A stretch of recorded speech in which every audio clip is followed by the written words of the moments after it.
Hello, Huskies back again with more Chicago Blackhawks GM mode franchise mode commentary. Last video we had a very successful end of the season. Managed to take home the Stanley Cup in year one thanks to a couple key moves during the season. One of them being Thomas Vanek that was just lovely handed to me by Detroit.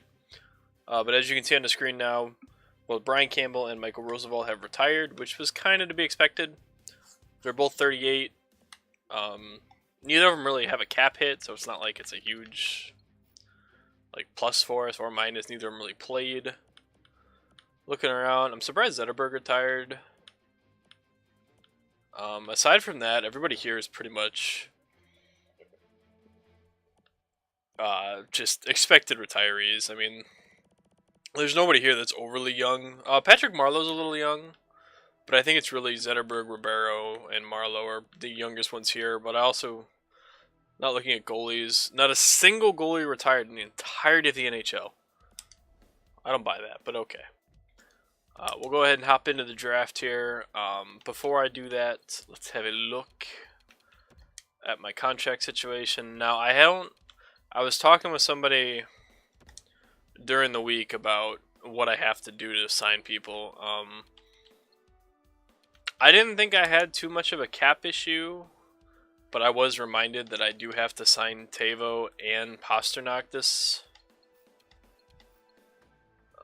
Yeah, I have to sign Pastrnak, Ville Polka, Teuvo Teravainen, and Thomas Vanek. Now, Thomas Vanek made 2.4 this season, and he... Oop, I hit the B button.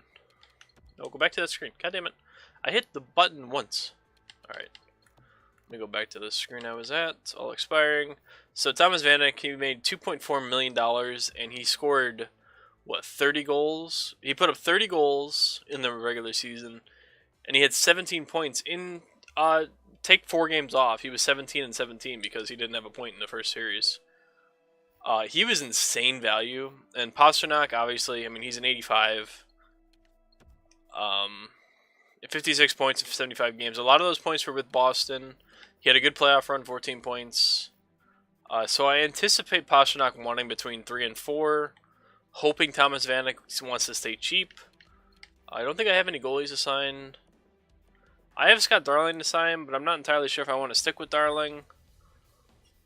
Because he's going to want an upgrade. He only played 20 games. He was 11 and 6. He had a 246. I mean, it's not bad. He had a decent season. But he's going to want probably $1 million. And I think I can find a cheaper goalie in free agency, honestly. I like Scott Darling, but there's too many cap constraints I'm going to have to deal with going forward. Because, I mean, fucking 10.5, 10.5, 6.8. Seabrook is the one big question mark. He's a 91 overall, but he's 32. Now, God, that contract, man. What I would normally do if I was just trying to get the most value out of him, Seabrook has an insane trade value. It is not proportionate to what it should be. The guy's 31 years old, going to be 32. He has nearly a $7 million cap hit for the next 8 years, I believe. That's not a contract that teams should want, nor is it a player that is going to be good for past 3 seasons. If you've played NHL at all, you should know. I shouldn't say you should know. You should have noticed. I will say you should have noticed.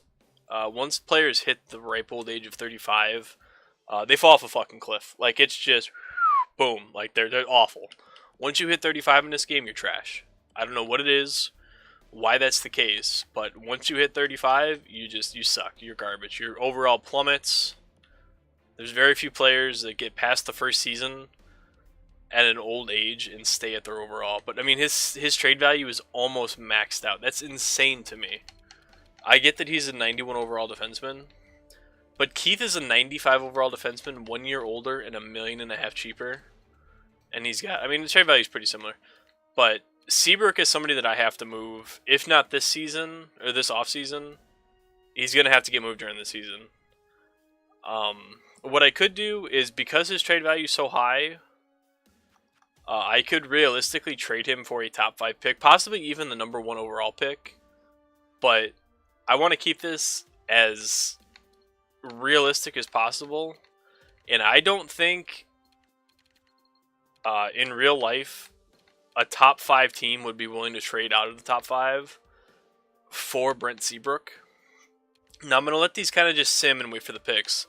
Now I do kind of want to trade Seabrook, but at the same time, because what I have all my draft picks, right?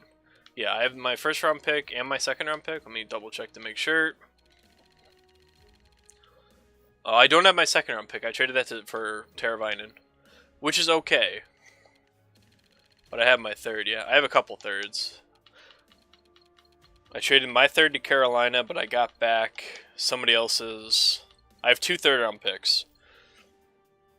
So what I could do, and what I haven't mentioned, I don't think in this, is I've edited the rookies for this draft, so they're going to be considerably better than the game has them rated. Like Nolan Patrick is going to go number 1 overall, and he's a franchise potential player. He's not actually, yeah, see, he's a medium franchise. He's not that well rated by the game to begin with. Oh, and we have a trade. Draft summary? Nope, I want draft activity. I always pick the wrong one. It looks like the demigod, Marian Hossa, has been traded to Minnesota. So he's in the division. Son of a bitch. For a defensive prospect and 2 third-round picks. Wow. Man, he's in the division. I don't want to see that. God damn it. Alright, so I'm kind of torn if I want to trade Seabrook in like the top 10 here. I know what every player potential is. It's just a matter of where they're going to get picked. Like, the variance between top 5, usually it's Patrick, Vesalainen, Timothy Legurgan. You'd think I'd learn how to say his name. Oh, Nico Heischer. Yeah, it's Heischer. He's the first overall pick this year. I should know to say his fucking name. I'm surprised he went number 2. Usually he falls. But I was still kind of trying to... Well, let's see. Does any of these teams want to trade their first overall pick? I already made a trade with Detroit. They don't want to trade theirs anyway. Anaheim. The only issue is if I trade Seabrook, Anaheim wants him. Or they want to trade their first round pick. Do they want Seabrook? They don't want Seabrook. But I have considerably more value than that. Like, that's... I just cannot believe he's got so much trade value. But the only issue with Anaheim is I don't like any of their prospects. This Theodore kid doesn't... He's not too bad. I had him with a different team. Hampus Lindholm is a fuck... He's terrible. Cannot stand him. But, I mean, this team really... They just don't entice me with their... What I could get in addition to a first overall pick. So let's try a different team. I kind of want to wait until the re-sign phase to... I don't want to trade him to Nashville because then he'll be in the division. Ottawa doesn't want to trade their first. Do they want Seabrook? Alright, you know, this might be easier just to do it this way. Who wants Seabrook? Pittsburgh, San Jose, St. Louis, Tampa. So probably playoff teams. Washington. There's a couple teams that want him. Minnesota. I'm not trading to Minnesota. But again, a lot of these teams can't take him because of cap issues.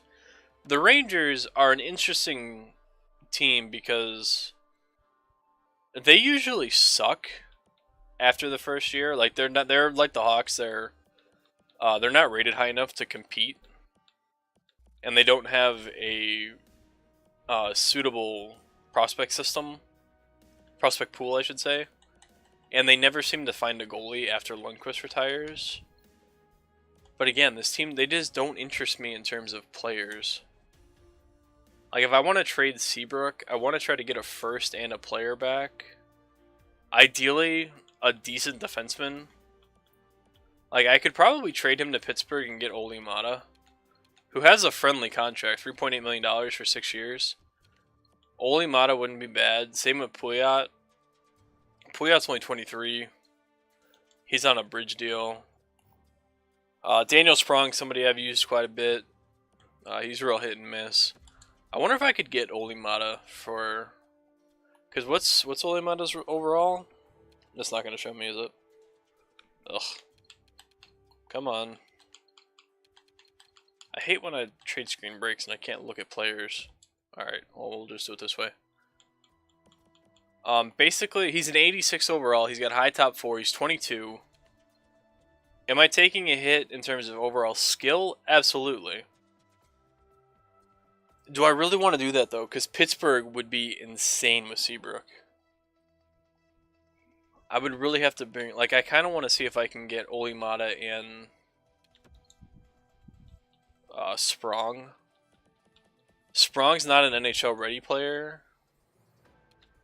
But he's somebody that... He either turns out really good... and is like a 60-70 point guy. Honestly, I think I have more value here still. Is there anybody else in the system that is worth it on this team? Not really, right? Almari, not really. I assume they want to trade top draft picks. Yeah, they do. So can I do Brent Seabrook for Olimata Sprong in a second? I don't think this is going to go through. No. I'm asking for a bit too much. But what if I do this? What if I give you Colorado's third? Trade rejected. Just a bit too low. I really don't want to get both thirds, but I feel like that's giving up too much. I don't have any draft picks next season I can give them. Let's try a fourth instead. Now, I realize that I said that Seabrook's value is insanely high. And don't want to abuse that. I kind of feel like I'm abusing it with this trade. If I do Seabrook and 2/3 for Olimata, well, it's Devin, right? No, it's Daniel. Daniel. I used him for like 7 years. I'm pretty sure it's Daniel. It's gonna bug me if I don't look. Come on. Yeah, Daniel Sprong. And a second. I'm gonna see if it goes through. Trade accepted. Alright, now Seabrook's days on this team were numbered to begin with. That's going to really hurt morale. That's the only downside to that deal, I think. Because Olimata should get too close to being a 90.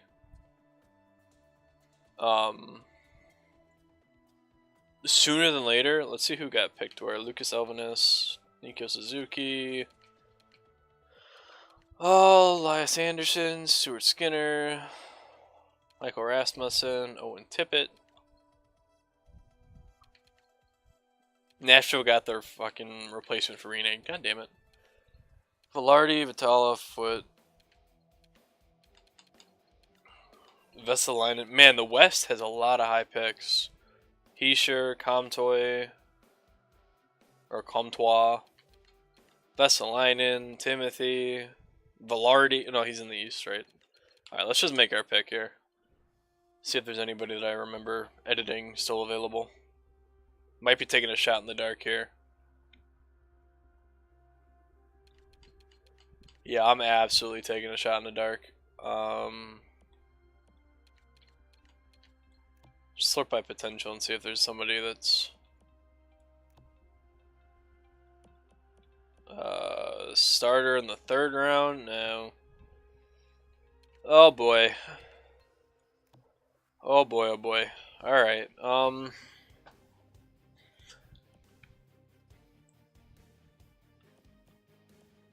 I actually think this Boquist kid turned into something good. I think I had him in the last one.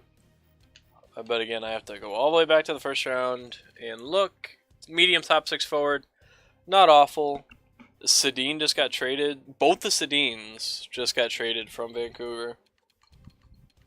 One went to San Jose and one went to New York. Wow.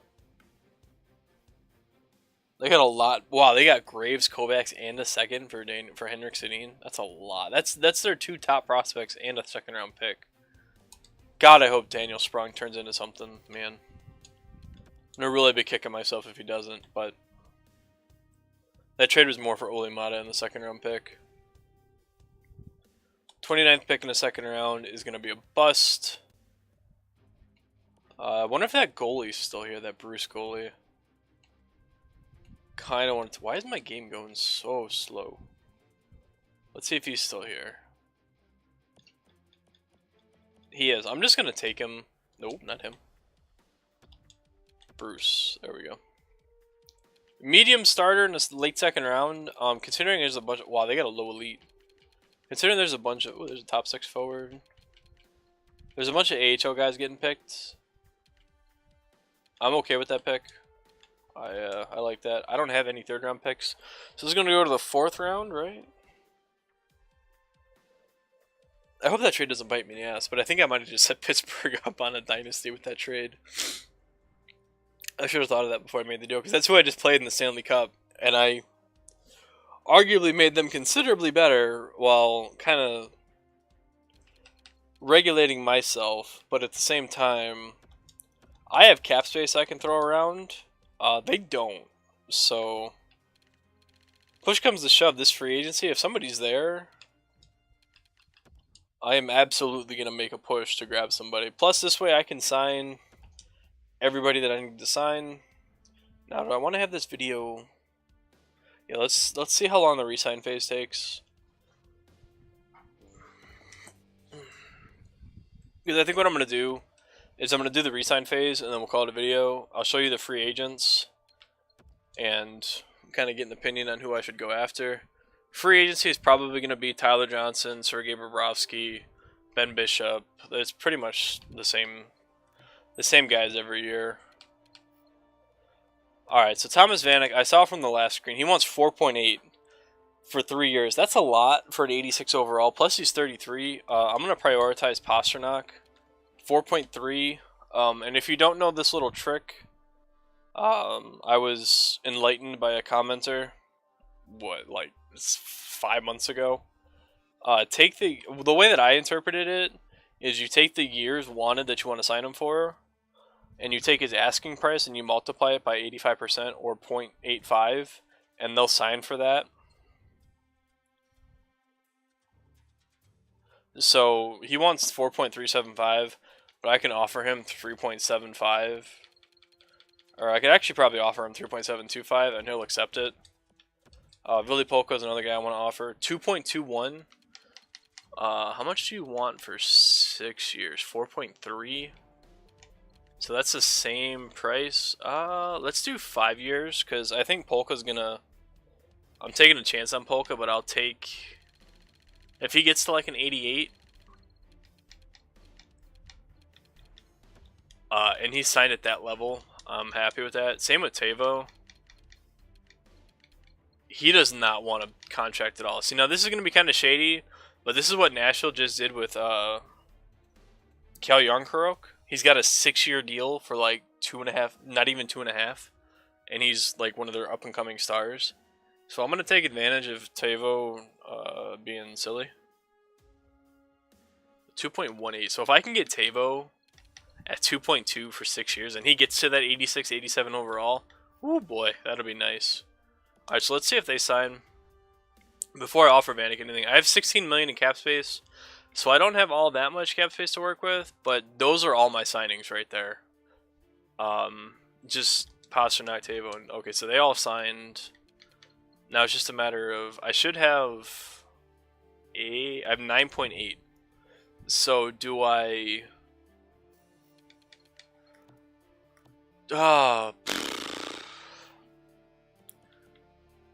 Michael Kempney didn't play. Eric Gustafsson didn't play, right? He was AHL. Pretty sure he was an AHL player.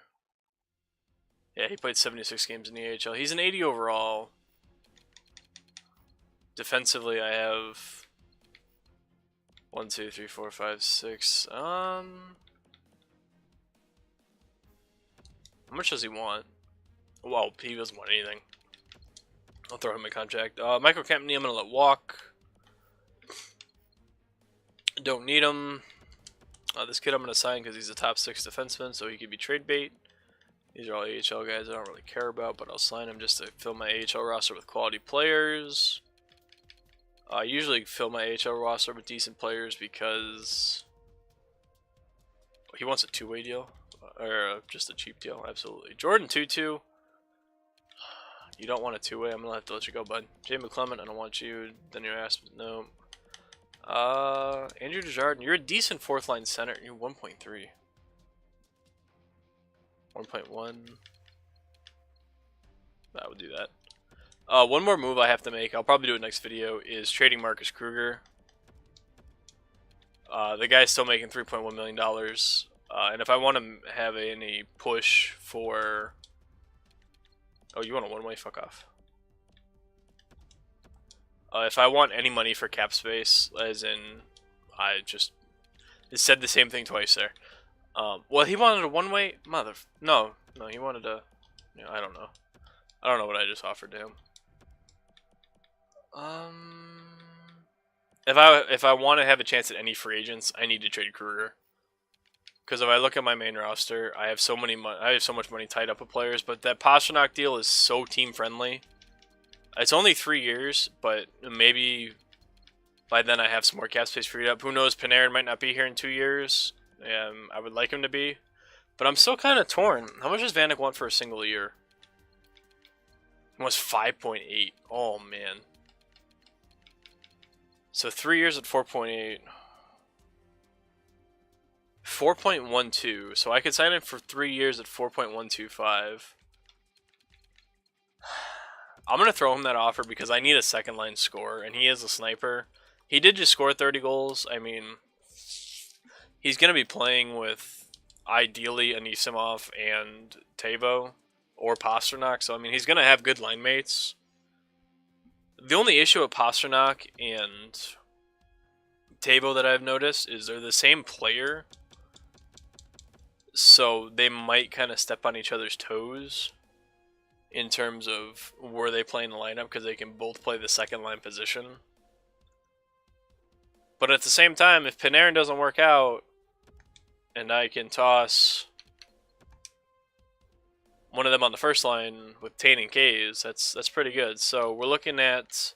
I have 4.5 million right now. The only guy up here that really interests me would be TJ Oshie. Tyler Johnson's ass. He's complete trash. Can't stand him. Mikael Granlund wouldn't be awful, but he is an RFA. And I don't have any draft picks, so I wouldn't be able to do anything for him. One thing I do want to do, before I forget, is throw an offer to a backup goalie, because I let Darling walk. Darling's the best goalie available. Shit. But that's fine. I don't really care. Stalock, he'll do exactly the same job that Darling did. And he's a full million cheaper. But yeah, the only guy that interests me is TJ Oshie, but he wants 3 years at 6.9. Now that's not an awful contract. He's 30 years old. I would obviously have to make a move. I want to trade Kruger regardless. But I mean, this free agency is really lackluster. Like, there's nothing here that interests me otherwise. I would need another center. Like, I would have to sign David Desharnais or Derek... No, I'm not there in Derek Roy. Nick Spalling wouldn't be bad. Dominic Moore. Just because I would have to replace Kruger's third-line center spot. But yeah, I'll worry about that next video. Yeah, next video we'll do free agency. We'll see if I decide to make a splash. Or if I just trade Kruger and we go into the season. I still have to wait. You don't get progression on players until the end of the offseason, so we'll wait and see if anybody grows. But yeah, give me your feedback on the trade. Like I said, I feel like I kind of abused his trade value for a bit much. I mean, I obviously took a worse player back, but I got a lot in return. And if you think I should go after Oshie, I'm kind of on the fence. I'm not sold on Oshie. I don't really think I have a place for him. I really don't have a place for him.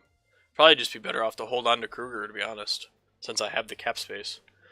But yeah, any opinions in the comments? We'll have a discussion. As always, remember to hit the like button if you enjoyed the video. I don't say it often, but the best way to know about when I post the next video is to subscribe to the channel. There's a little red button below the video that will show up on your notifications if you use YouTube frequently. That is the best way to figure out when these videos go live. Usually they go up at 6 a.m. Central Standard Time. Or like today when I was lazy and didn't want to do anything, they go up a little later. So yeah. But as always, thank you for watching, and I will see you for free agency and maybe the start of next season. Have to wait and see.